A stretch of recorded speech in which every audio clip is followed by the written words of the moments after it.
12.3 비상환경 관련해서 이제 경제적인 입장에서 뭐 계엄할 상황이 아니라고 이렇게 주로 말씀하시는 것 같습니다. 근데 좀 답변하신 것 중에는 또 본인이 이제 계엄을 경험해 본 세대라고 쭉 말씀하시니까 제가 질문을 드리겠습니다.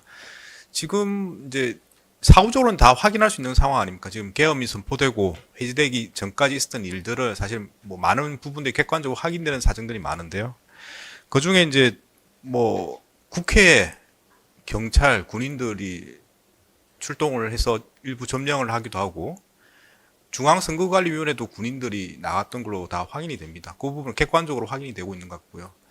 그런 상황과 관련해서 혹시 증인 생각을 물어보겠습니다. 그런 일들이 벌어진 것에 대해서는 어떤 생각이신가요?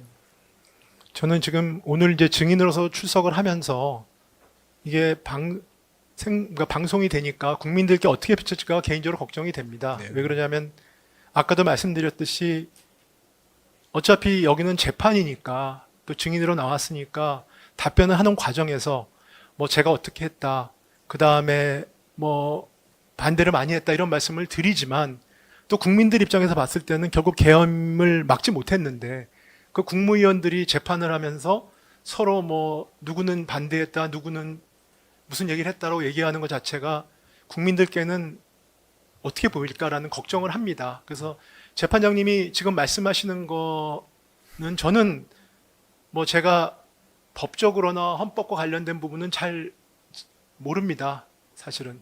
맞습니까? 문건을 접견실에서 본 기억은 없습니까? 지금도 그렇습니까? 그러니까 문건을 받은 기억은 나는데요. 문건의 내용을 본 기억은 안 납니다. 그래서 제가 그 부분이 의아해서 저도 이제 아까 재판장님 말씀하신 것처럼 그래서 생각을 해보니까 그 기억이 많이 좀 뭐랄까요 파편화돼 있고 불완전한데 제가 굳이 말씀을 드린 이유가 당시는 저는 외환시장 생각밖에 없었기 때문에 그래서 제가 조금 보는 듯한 모습은 있지만 제가 저 집중을 안 했구나라는 생각을 그런 말씀을 드리는 겁니다.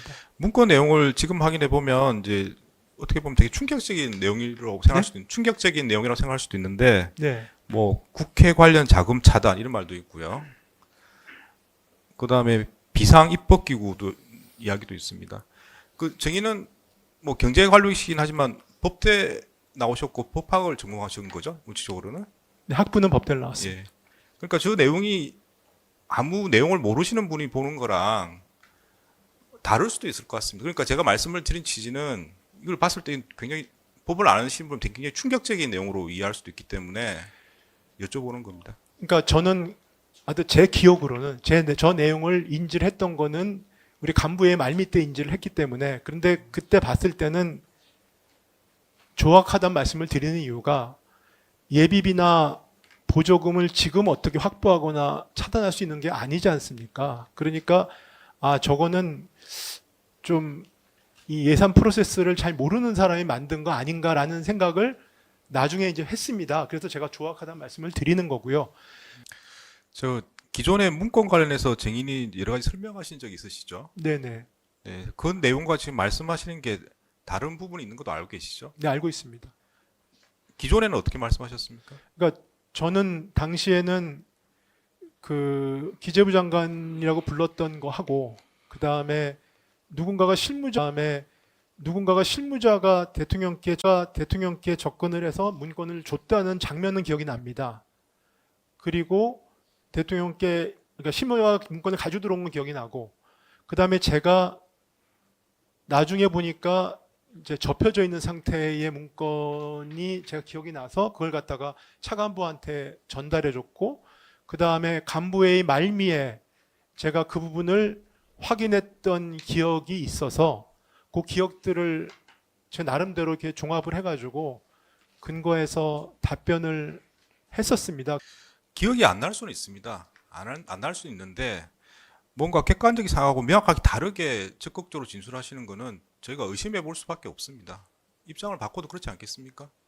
지금 기존에 말씀하신 것 중에 이제 뭐 실무자가 건네줬고 그게 여러 번 뭐 그걸 세로라고 하셨나요? 가로라고 하셨나요? 뭐 세 번 접혀 있었다 이렇게 말씀하셨던 거 아닙니까? 그건 뭐 여러 번 물어보시니까 그렇게 답변을 한 것 같고요. 네. 하여튼 뭐 그렇습니다. 네. 그런 게 이제 기억이 안 나면은 이해할 수 있는데 그렇게 구체적으로 진술을 하시는 게 이상해서 제가 여쭤보는 겁니다. 네, 뭐 당시로서는 국회였고 그 제 기억을 종합해서 최대한 뭐 성실히 답변을 하겠다라는 생각이었던 것 같습니다. 뭐 기분 나쁘게 생각하지 마시고요. 그렇게 답변하셨던 이유가 정인의 어떤 책임을 경감시키거나 아니면 그 당시의 정치 상황에 비추어서 예컨대 뭐 예를 들면은 뭐 대행 체제 유지하기 위한다든지 이런 다른 목적이 있어서 그렇게 대답하신 거 아닙니까? 글쎄요, 뭐 제가 계엄에 나름대로 반대를 최선에서 했고요. 그 다음에 문건을 대통령이 계신 자리에서 문건을 받았다는 거는 다 인정을 했고요. 그다음에 문건을 제가 또 잡아서 제출했습니다. 그리고 저 문건과 관련돼서 저는 어떠한 행동도 하지 않았습니다. 그렇기 때문에 제가 문건을 본 시점이라든지 문건을 받았을 때의 어떤 상황에 대한 묘사를 제 기억과 달리할 이유가 저는 없다고 생각합니다.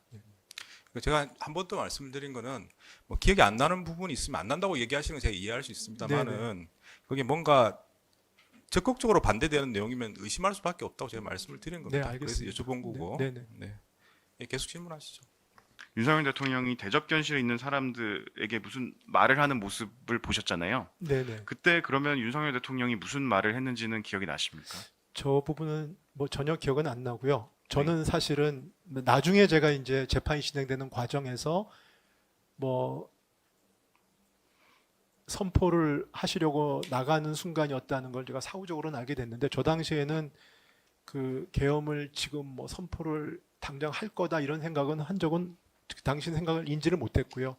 저는 처음에 이제 비상계엄이라는 얘기를 듣고 뭐 다 마찬가지시겠지만 충격받고 이게 전혀 상상할 수 없는 상황이니까 있는데 대통령께서 나오시니까 아 이건 안 되겠다라는 생각이 좀 들었어요. 말씀을 드려야 되겠다는 생각이 들어서 대통령은 나오셔서 그때 제가 좀 벌떡 일어나서 일단은 안 된다. 이거는 뭐 대통령 이건 절대로 안 됩니다.